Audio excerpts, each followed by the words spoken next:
this Alex Jones and Joe Rogan beef is nothing short of absolutely hilarious. And Sam Seder and Michael Brooks and the rest of the Majority Report crew decided to look at some of his footage, Alex Jones that is, and Alex Jones going off on Joe Rogan. And they have some pretty funny reactions.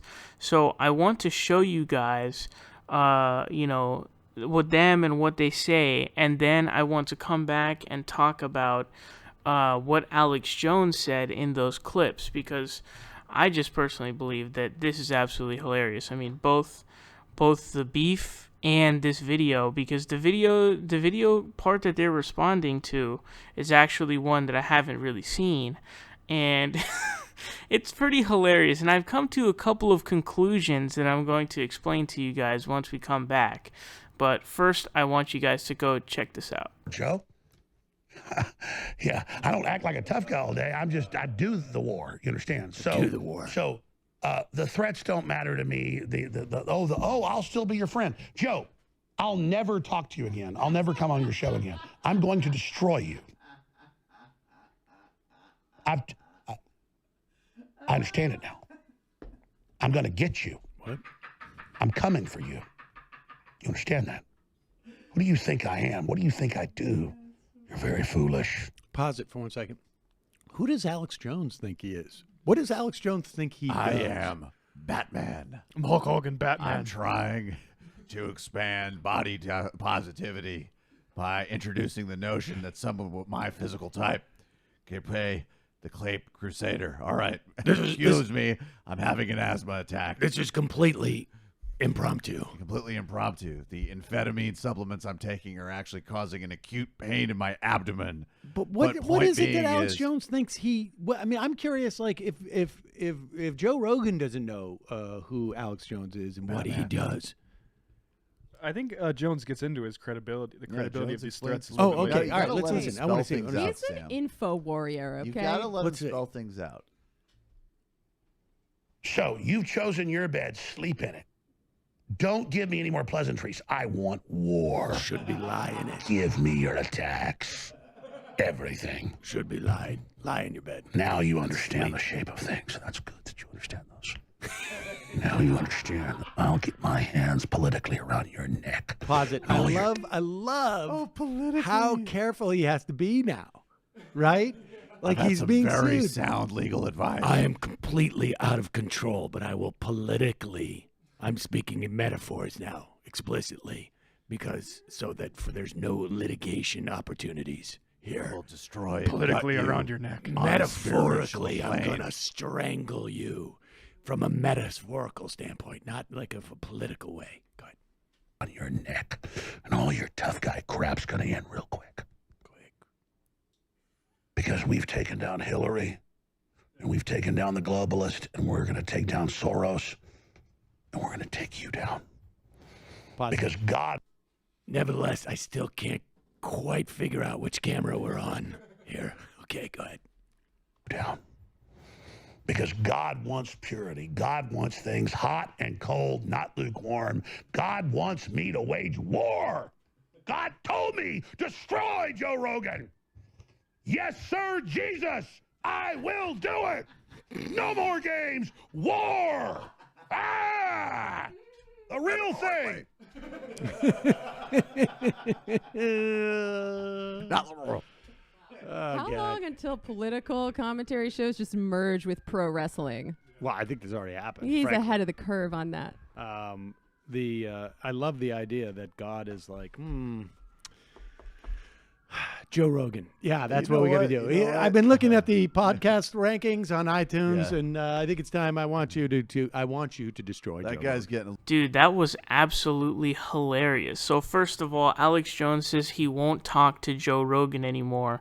This is something that he's been saying for a while now, because Joe Rogan, when he first had responded to Alex Jones, basically Joe had said, he's mad because I kind of canceled him on the podcast. I didn't bring him on the podcast. He's mad because I haven't had him on the podcast.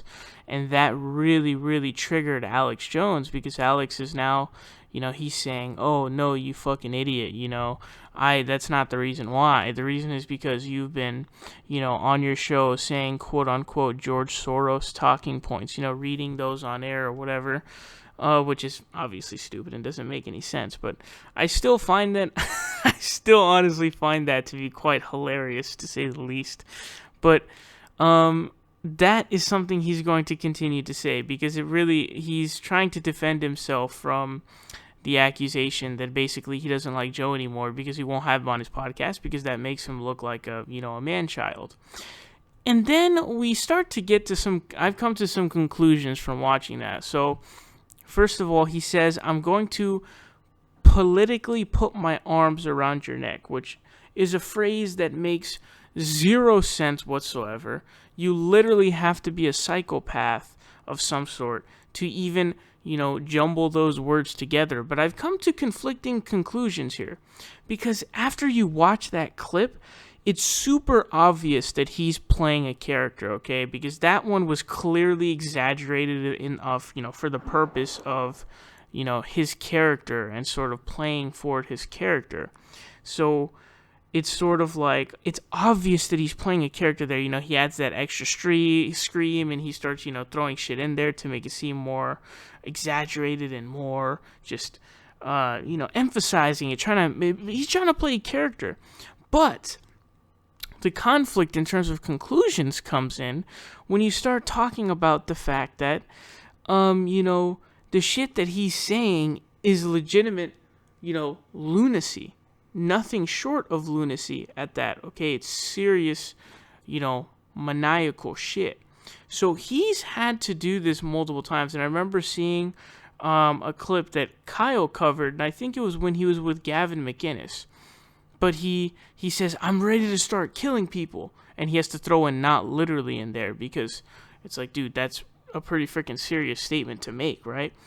And so he finds himself in this situation like every single day, basically, where he's saying this crazy shit that he has to throw in these caveats and clarifications and explainers that, hey, I'm not actually being serious on this, because obviously if he's being serious on it, that's absolute lunacy, and it's insane, dude.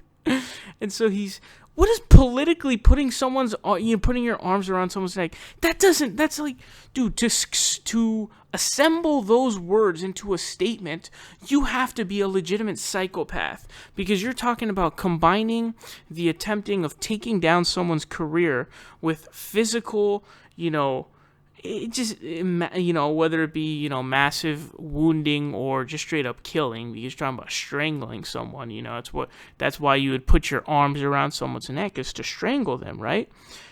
Dude, the amount of times that I've seen Alex Jones have to add this caveat of not literally, or say politically, arms around your neck or whatever, is insane. So A, he's playing a character, but B, he's also insane, which is one of the weird things we have here. This is a weird dynamic, because Alex Jones is both insane, legitimately mentally insane. He's a complete lunatic, deranged human being, but he's also playing a character, no doubt, even in the slightest.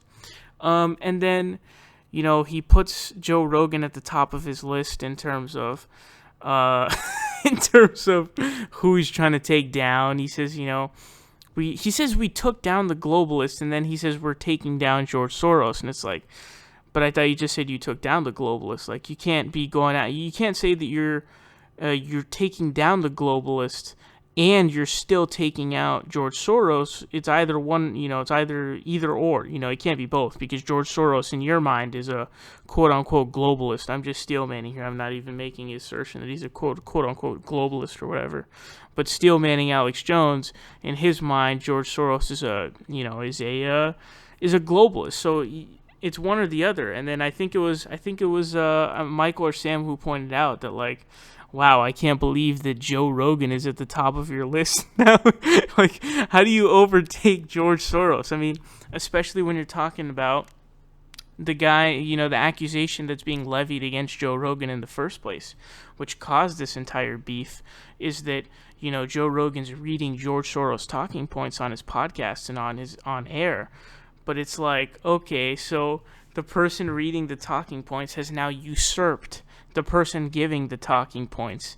That's pretty crazy. And then he says he brings in God. And here's something else that I've noticed. Anytime someone is going full-on mentally deranged, you invoke God, because you can't. God is something to people who, it's impossible to bring down. So, for example, like FouseyTube, you guys saw how he had a crazy meltdown. He started bringing in God into everything, and it's because people respect religion for God knows why. It's an ironic statement, but you say that because that's as a lunatic, you can't be called out as a lunatic for doing that. So I think it was Mike Pence who said he said that he was getting advice from God or something. It's like, dude, that's not religion. That's you being a schizophrenic, dude. That's two very, very different things. And so you're talking about, you're just trying to hide your lunacy with God. And I think Alex Jones says he's ready to die because he's really close to God or something like that.